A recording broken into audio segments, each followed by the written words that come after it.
Olá, bem-vindos ao Pensar o Futuro, uma iniciativa do Negócios e da Fidelidade. A nossa entrevistada de hoje é Alda Botelho Azevedo. Tem um currículo extenso, vou ler uma parte, só uma pequena parte dele.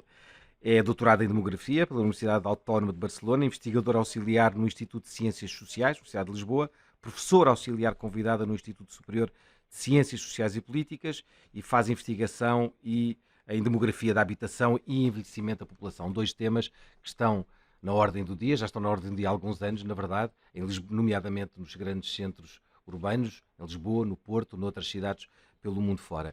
Eu vou-lhe começar por fazer uma pergunta sobre uma palavra que tem sido muito usada nos últimos anos, que é gentrificação. Essa palavra complicada, complexa, mas que tem um significado muito claro, certo? Obrigada, André, pelo vosso convite.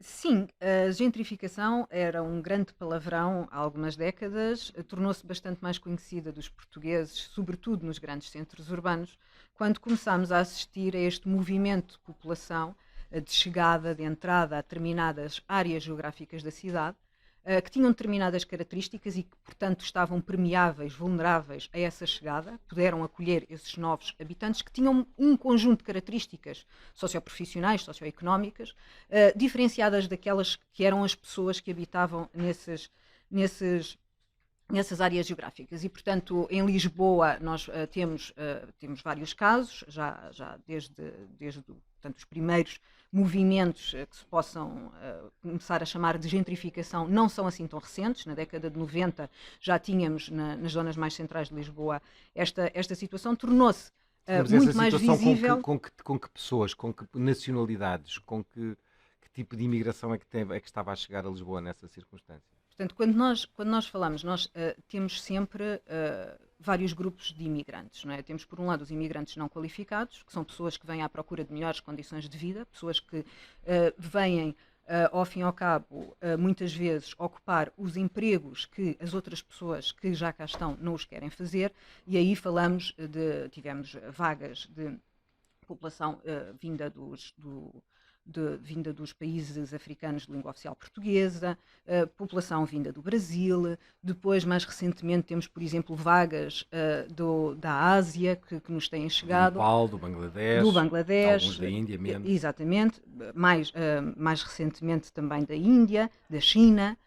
E, portanto, aquilo que se vai fazendo ao nível da imigração laboral é um padrão diferenciado daquele que me estava a falar da gentrificação. Isso mesmo. A gentrificação verifica-se quando um grupo de pessoas com maior poder económico, e aí falamos sobretudo, não precisam de ser imigrantes, podem ser pessoas que já residam em território nacional, mas muitas vezes quando falamos de pessoas que vêm do Reino Unido, da Alemanha, de França, portanto são pessoas que têm um maior poder económico, uma maior capacidade de compra do que a média da população que reside já em Portugal, seja ou não portuguesa, e portanto aí há um elemento disruptor naquilo que estavam a ser as dinâmicas de mercado e de relação entre a população e a habitação que até então se Isto é, verificava. essas pessoas, enfim, que estão cá, chegam, vêm de fora, têm um elevado poder de compra e instalam-se, enfim, numa zona da capital. Eu posso ser de Lisboa ou do Porto, zonas interessantes, às vezes zonas que têm que têm uma base mais popular e que a certa altura ganham um interesse turístico. E essa chegada dessas pessoas em número significativo muda as dinâmicas até comerciais e os preços de como é viver nesses bairros, é isso? Exato, eu daria um exemplo, portanto, muito simples de uma entrevista que fiz em trabalho de campo, exatamente na freguesia de Santa Maria Maior, em Lisboa, Santa portanto, Maria é uma freguesia uma enorme de freguesia Lisboa. enorme e que está, portanto, no coração do centro histórico da cidade, em que me explicavam que, por exemplo, as pessoas, nessa entrevista, explicavam que, por exemplo, as pessoas com a idade mais avançada, se tinham vido impedidas de fazer operações simples como pagamento de serviços no multibanco, quando as caixas de multibanco tradicionais foram substituídas pelas máquinas ATM.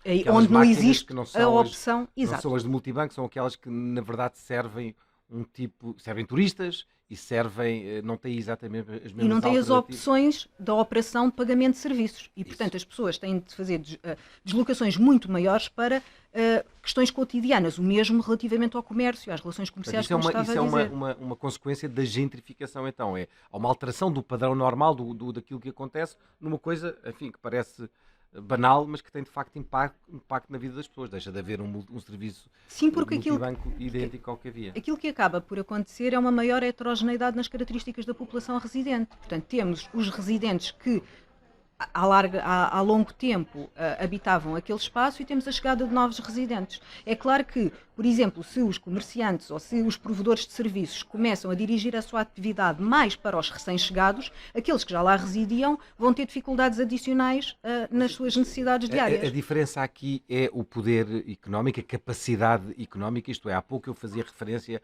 aos tais imigrantes que vêm da Ásia, que vinham dos países de língua oficial portuguesa ou que vinham do Brasil e que era um tipo de imigrante de colorinho azul, vou dizer assim, e que se instalavam também nesses bairros, mas que não alteravam essa paisagem de forma significativa. O multibanco continuava a ter serviços, a mercearia continuava a vender os mesmos produtos, não alterava. Estes outros,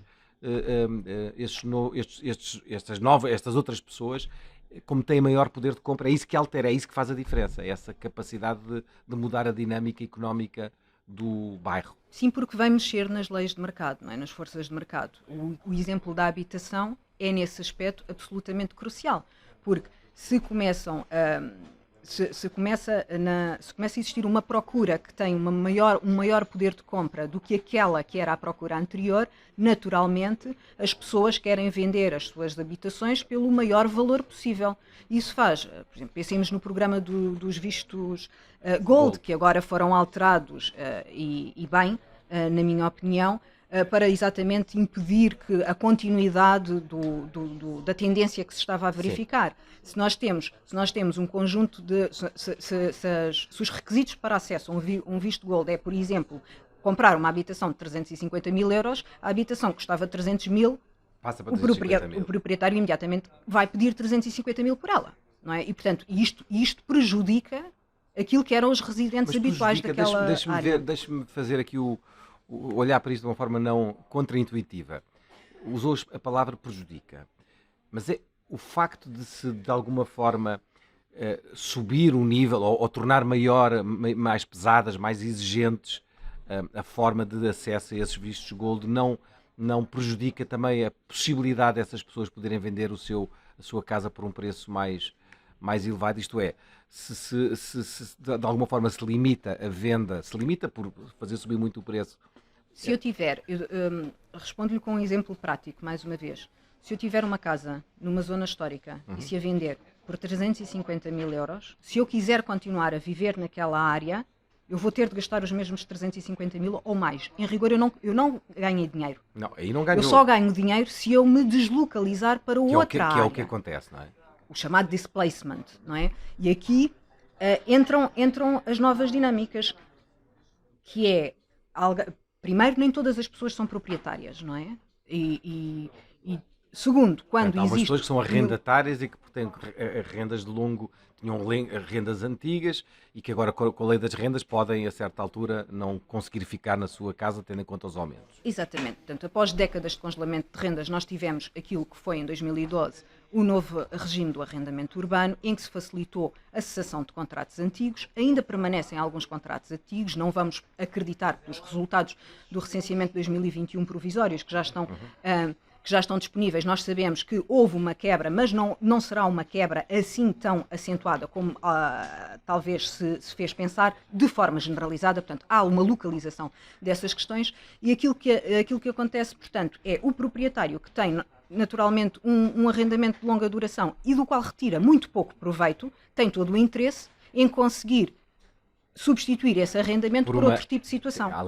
E depois há outro argumento também, Lisboa estava num ponto de decadência do ponto de vista e de abandono, em termos de edificado. E esse congelamento das rendas tinha esse efeito. Mas sem nos desviarmos do que estamos a falar da gentrificação e do efeito que tem nesses bairros, em Alfama, enfim, na Graça, em vários bairros de Lisboa. Isto já aconteceu, ou está também a acontecer, noutras cidades europeias.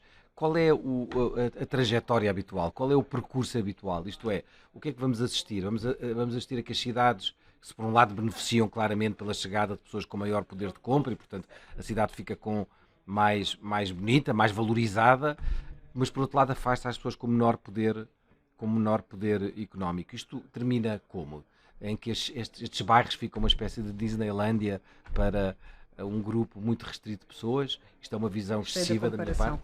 Gostei da comparação. Eu não tenho resposta para a pergunta, André. Não tenho resposta porque os caminhos são muito diversificados de acordo com aquilo que são as intenções e os objetivos das políticas públicas. Portanto, um governo que esteja mais dirigido para efetivamente conservar aquilo, preservar a população residente de outrora nesse espaço, aprovará políticas que o permitem. Um governo que seja mais liberal, mais virado ao negócio e à transformação de usos e de espaços, aí permitirá que a chegada de novos habitantes, de novos residentes, seja, portanto, uma prioridade em termos de garantir as condições mais adequadas a essas pessoas.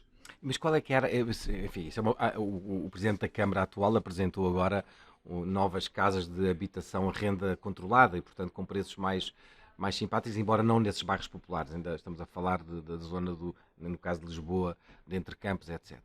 Qual é a política pública mais adequada neste caso? É intervir, por exemplo, na parte do arrendamento? É fazer o que é exatamente? Qual é que lhe parece ser o caminho mais inteligente para tentar evitar que a cidade, de alguma forma, se esvazie daquilo que era, mas que também tenha capacidade para acrescentar estas novas pessoas que chegam e que também trazem, enfim, também trazem uma experiência importante para a cidade? Não existe uma receita ou uma chave de ouro que possamos aplicar garantindo que os resultados vão ser aqueles que nós pretenderíamos. No entanto, naquilo que é o parque de habitação português, existem realmente algumas medidas que poderiam vir a beneficiar. Portanto, por um lado, nós somos um país de proprietários, no sentido em que sensivelmente 75% da população reside em casas que são ocupadas em propriedade. É um número fora do comum? É um número mais elevado do que a média europeia e do que em muitos países. E que foi o resultado de políticas públicas. Mas é muito diferente da média europeia? É bastante diferente da média europeia, está dentro da média dos países do sul da Europa, que foram países, ao fim e ao cabo, onde as políticas públicas foram mais ou menos semelhantes e, portanto, os resultados também são semelhantes. E, portanto, isto significa que existe um enorme desequilíbrio entre a propriedade, entre o arrendamento, e se juntarmos esta propriedade de arrendamento aquilo que é o parque de habitação pública, aí então a diferença ainda é maior. Nós temos um parque de habitação pública absolutamente diminuto, que, muito reduzido. Portanto, na ordem dos 2%. É muito, muito reduzido e, portanto, não consegue de todo cumprir, acudir à maior parte das famílias que dele precisam. Apenas uma pequena parte vê a sua situação resolvida através da habitação pública. Então o que é que nós precisamos? Precisamos exatamente de dinamizar o mercado de arrendamento e aumentar o parque de habitação pública. É a conjugação destas medidas que nos permite... Como é que se dinamiza o mercado de arrendamento? O que é que favorece? Restaurando a confiança, diria eu. É algo com que tenho assinalado várias vezes, porque julgo que entre inquilinos e entre senhorios existe uma relação de igualdade, de necessidades, de obrigações e de direitos que deve ser preservada. E deve ser preservada exatamente nas políticas públicas. Por um lado, o inquilino que faz um arrendamento, que celebra um contrato de arrendamento, deve sentir segurança, saber que não corre o risco de daí a 1 ano ou daí a 2 anos o senhorio cessar o contrato ou pedir um valor de renda extraordinário como medida para que o contrato tenha seguimento. Por outro lado, aqueles que são senhorios têm uma propriedade, querem ter rendimento, querem tirar um rendimento dessa propriedade e, portanto, essa rentabilidade tem de ser assegurada. Não se pode querer que os senhorios estejam a fazer o papel do Estado Social pelo diminuto, pelo reduzido tamanho do parque de habitação pública. Foi o que aconteceu durante muitos anos, enfim, e isso também com a degradação das próprias habitações. E o que é que isso faz? Muitos senhorios que não precisam fundamentalmente da rentabilidade que possam tirar desse imóvel, preferem ter o imóvel vazio. Portanto, são Há residências muitos secundárias. imóveis vazios? Há muitos imóveis vazios. Há muitos imóveis vazios em todo o país, por razões diferentes. Mesmo em Lisboa? Mesmo em Lisboa ainda há muitos imóveis vazios, portanto são mais ou menos 48 mil imóveis que estão desocupados. É claro que quando nós falamos em alojamentos vagos, há um conjunto destes alojamentos que estão vagos porque estão no mercado para serem vendidos ou serem arrendados, ok? E portanto é uma questão transitória, temporária. Há outros que estão vagos exatamente ou porque são... ou porque não estão em condições de serem ocupados, Certo. ou porque não estão de todo... Como é que a dinâmica do Airbnb veio alterar também esta questão toda? Eu acho curioso que tenha dito a dinâmica do Airbnb e não a dinâmica do alojamento local, porque o Airbnb não é mais do que uma empresa que opera. É uma empresa. Ok. E eu tenho, é mais ou menos eu tenho como a por acaso... Coca-Cola. Se houver Pepsi e a Coca-Cola, vai dar ao mesmo, sim. Exato. Isto mostra bem o poder, o impacto Imenso. de penetração do Airbnb no mercado de habitação. Okay? Eu tenho 2 estudos com um colega meu, na Chattersing, em que trabalhamos exatamente este assunto, e aquilo que nós vemos é que a atividade do Airbnb, nós compramos Lisboa e Barcelona, mas eu aqui vou centrar-me apenas no caso de Mas é bom, Lisboa. Barcelona é um caso, houve muitas repercussões políticas, sociais e houve limitações impostas ao crescimento foi, aliás, segundo sei... É um dos tais exemplos em que as políticas públicas são capazes de intervir numa determinada direção. Okay? E nesse estudo o que é que nós vemos? Que a atividade, nós usamos os dados da Airbnb, portanto referimos à Airbnb e não ao alojamento local, porque não é a única empresa a operar neste mercado, e aquilo que nós vemos é a atividade desta empresa centra-se em áreas geográficas das cidades que só por si já estão sobrecarregadas com atividades económicas ligadas ao turismo. O que é que isto significa? Que aquela missão, aquela ideia encantadora do alojamento local ou da Airbnb conseguir, em algumas, recuperar ou dinamizar alguns bairros da cidade que têm menos atenção ou que têm menos serviços e vir assim fazer alguma reconfiguração, aquilo que está a acontecer é nada mais nada menos do que uma sobrecarga de um território que já estava sobrecarregado. Ou seja, pode ter acontecido no início, pode ter ajudado, enfim, Lisboa, ainda há poucos anos, não foi assim há tanto tempo, mesmo em alguns bairros históricos não havia essa sobrecarga. Hoje ela existe claramente, essa sobrecarga existe, e aquilo que nós não é só nós não apenas de verificamos. alojamento local, mas de restaurantes, de lojas lamentáveis de souvenirs que são idênticas em todo o lado. Exato. E que não trazem nenhum valor, nem cultural, nem nenhum acrescento aos bairros, não é?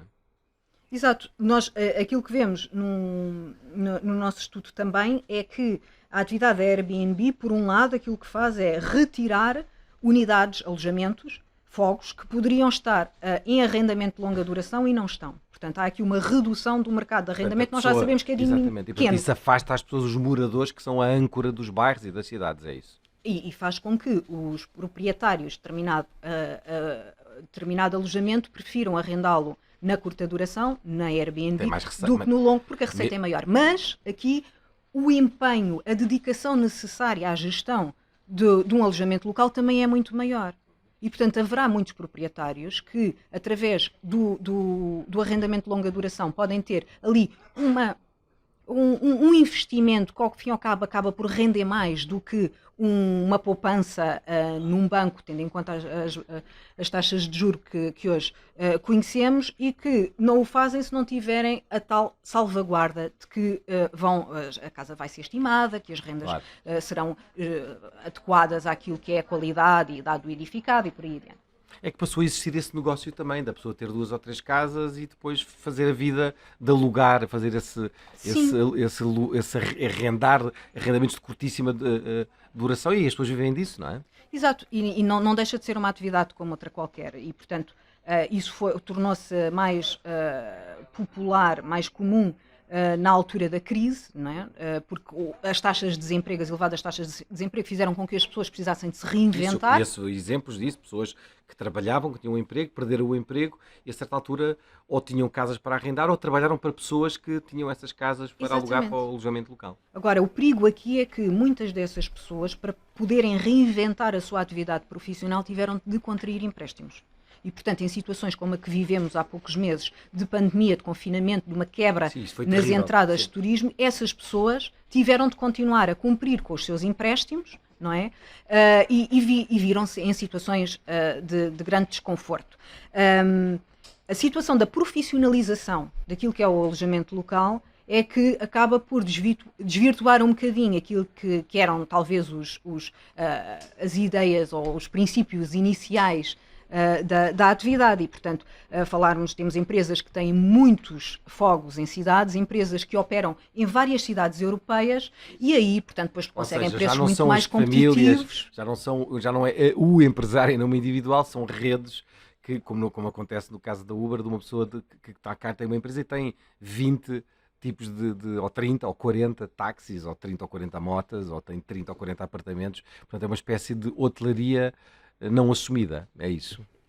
E acaba por fazer aqui acaba por ser um gigante que facilmente elimina esta família de classe média que pediu um empréstimo para comprar uma unidade. Sem querer insistir demasiado, isso é inevitável que aconteça. Isto é, vamos ver cada vez mais esses bairros populares, que eram populares, a perder, enfim, o seu traço antigo, aquilo que os definia. É inevitável que isso aconteça. Não sei se é inevitável. Falou-me exatamente no caso de Barcelona, onde estão a ser Foi considerado um caso medidas... radical, não é? Em que se considerou Exato, que a Presidente exato. da Câmara... Portanto, eu acho que tudo tudo depende da vontade política, daquilo que são os objetivos definidos, qual é a cidade em que queremos viver, como é que queremos ter a nossa cidade. Os franceses, segundo sei, têm políticas públicas para a habitação interessantes, nomeadamente em Paris, quando há a construção de novos edifícios, coisa rara, mas quando há reabilitação, obrigam a que exista, que o construtor tenha arrendamento, a renda controlada, portanto, para tentar equilibrar, de alguma forma, o excesso de especulação imobiliária e criar espaço para as famílias. Portugal não tem nenhuma obrigação, portanto, um promotor que faça um edifício, que recupere um edifício em Alfama e o transforme um antigo convento, o que for, num edifício grande, não tem a obrigação de criar habitação para renda controlada. Isto também era uma boa alteração, não era? Sim, eu acho curioso que tenha exatamente referido esse exemplo. Há outros países que o fazem, nomeadamente a Dinamarca, e, portanto, essa é uma forma de se conseguir prover, através de políticas públicas, aqui apoiar a provisão de habitação do lado daquilo que é a oferta. Portanto, o solo é escasso, portanto, a construção nova tem determinados limites, o caminho é a reabilitação e, portanto, se em cada operação de reabilitação superior a X fogos, 2 ou 3 ou uma percentagem tiver obrigatoriamente de ser arrendada a preços abaixo do mercado, ou, alternativamente, se um conjunto, uma percentagem desses alojamentos tenham de ser entregues tenham de contribuir para o parque de habitação pública, essa é uma forma de, exatamente, se ir conseguindo ajudar e crescer o parque de habitação pública. Exatamente. Em Paris talvez são 17%. E se não olharmos apenas para as cidades onde estão concentradas Lisboa e Porto, 45%, metade da população portuguesa, o que é que tem acontecido do ponto de vista demográfico ao país? O que sabemos é que o interior tem cada vez menos pessoas, está cada vez mais envelhecido e as pessoas vêm para a cidade. Esse é outro caminho inexorável, isto é, se nas cidades o que temos é as pessoas a sair para os limites da cidade porque deixam de ter poder económico para manter-se no centro, no interior do país as pessoas saem do interior, os mais novos abandonam, vêm para o litoral e no litoral vêm para as maiores cidades, para Lisboa e para o Porto. Num país tão pequenino como Portugal isto é contrariável, faz sentido que aconteça? É isso que tem acontecido? Não acho que seja esse o caminho a seguir. Foi aquilo que se verificou, portanto, também nos resultados provisórios dos censos de 2021, aquilo que observamos é que, sensivelmente, metade da população portuguesa está concentrada nas áreas metropolitanas, de Lisboa e do Porto. Isto significa que temos uma densificação muito grande, uma densidade populacional muito elevada nestas duas áreas e depois temos um país em despovoamento. Claramente em despovoamento. Há zonas onde é impressionante algumas cidades do Alentejo, do Alto Alentejo, do Ribatejo. Há zonas do país, a falar atrás dos montes, onde há aldeias já sem ninguém, ou com pouquíssimas pessoas. É impressionante o que está acontecendo. É impressionante. Nós, quando viajamos pelo país, se observarmos a dinâmica em determinadas cidades, nós temos cidades que foram outrora capitais de distrito, em que às 6, 7 da tarde, pouca gente se vê na rua. E isto é absolutamente impressionante. Portanto, no fundo, as pessoas seguem muito as oportunidades de emprego, para se estabelecerem em termos de início de vida ativa, tentam encontrar as suas melhores oportunidades. E as áreas metropolitanas têm concentrado as oportunidades. Isso faz com que realmente exista um movimento muito grande de população em direção a esses centros. Isso traz naturalmente desvantagens e cria problemas. Há um despovoamento muito grande de boa parte do país neste momento.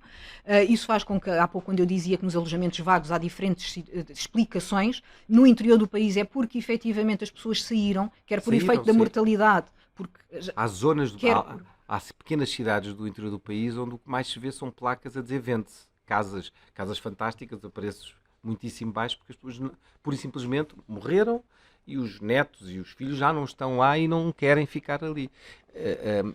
Por outro lado, há esse movimento também de algumas pessoas das cidades que querem ir viver, querem regressar ao campo, querem regressar a essas cidades. Mas é um número muito pequenino, não é? Isso, é um número muito pequenino. Portanto, há famílias que aderem ao slow living, portanto, uma vida mais calma, uma vida mais tranquila e procuram exatamente nessas...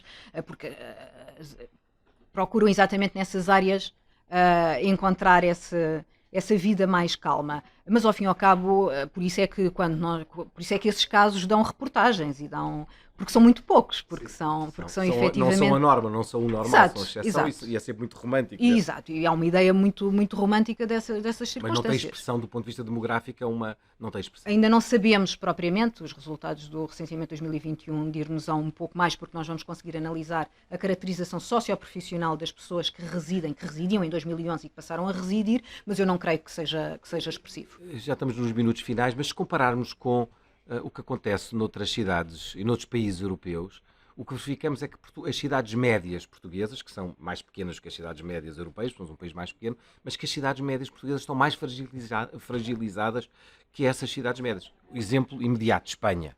Espanha tem cidades médias e cidades pequenas muito mais fortes, com muito mais dinâmica social, económica, cultural, do que as cidades portuguesas. As cidades portuguesas médias estão a envelhecer mal, digamos assim. As cidades médias portuguesas têm uma população envelhecida e não têm sido capazes, com algumas exceções de notar, não têm sido capazes de ser um centro de atração suficiente para fazer com que os seus jovens aí fiquem, em vez de rumarem às áreas metropolitanas. E aqui falo dos jovens porque é efetivamente na transição, no final da escolaridade, no início da vida ativa, que é um momento, que é uma oportunidade chave no ciclo de vida para fazer esse tipo de movimentos de decisões. Portanto, aqui nós falamos muito da questão do emprego. Um jovem pode almejar ficar na cidade média onde cresceu, por exemplo, a cidade de Aveiro, mas isso só acontece se ele tiver oportunidades de emprego e de carreira profissional. Aquilo que nós vemos é uma precarização do trabalho dos jovens em todo o país. No entanto, as oportunidades estão um bocadinho mais concentradas nas áreas metropolitanas. E a Aveiro Litoral tem essa... Ainda há emprego, ainda há alguma indústria, ainda há universidades que têm sido um fator relevante para fixar populações, enfim, em Évora, embora cidades como Coimbra já tenham tido uma dinâmica universitária mais poderosa do ponto de vista do prestígio académico. Mas que políticas públicas, para fecharmos, é que podiam ser postas em prática, de facto, para, de alguma forma, contrariar estes movimentos que falámos aqui, não só dentro da cidade, mas fora de Lisboa e do Porto? É um mito, porque, quer dizer, na verdade isto já acontece há mais de 100 anos, esta migração... Exatamente, nós não podemos falar nisto como se isso fosse um fenómeno novo, não é? Porque nós, quer dizer, já na década de 60 tínhamos um movimento em direção às cidades bastante acentuado. O que é possível fazer-se? Eu acho que as duas chaves estão exatamente naquilo que é o emprego e a habitação. As pessoas estão onde têm emprego e onde conseguem pagar uma habitação. E, portanto, se conseguirmos encontrar vontade política e políticas públicas adequadas que, por um lado, permitam que a transição, a emancipação residencial dos jovens, através da provisão de habitação, muitas vezes com o apoio do governo, seja mais suave, conjugado com oportunidades de emprego, é, sem dúvida alguma, na minha opinião, aquilo que podem ser os pilares. Portanto, aqui a chave é olhar a montante. Nós não podemos tentar ou querer ou ter ambições de fazer regressar os que já partiram. Nós temos de garantir as condições para que antes que partam se mantenham no sítio onde cresceram e onde têm as que suas existam relações. horizontes sob vários pontos de vista, que as pessoas que levem as pessoas a ficar onde estão e a não querer, enfim, ir para a cidade, e na verdade já percebemos que muitas querem vir para a cidade, mas depois na própria cidade dificilmente têm espaço, nomeadamente nas zonas, enfim, mais centrais Claro. da cidade, e são atiradas para os núcleos externos, que têm, enfim, características mais difíceis em alguns casos. Alda, foi muito simpática, muito obrigado pelas respostas que nos deu, que nos ajudou aqui a compreender este movimento, e despeço-me então até à próxima vez que nos encontrarmos. Obrigado. Obrigada. Adeus.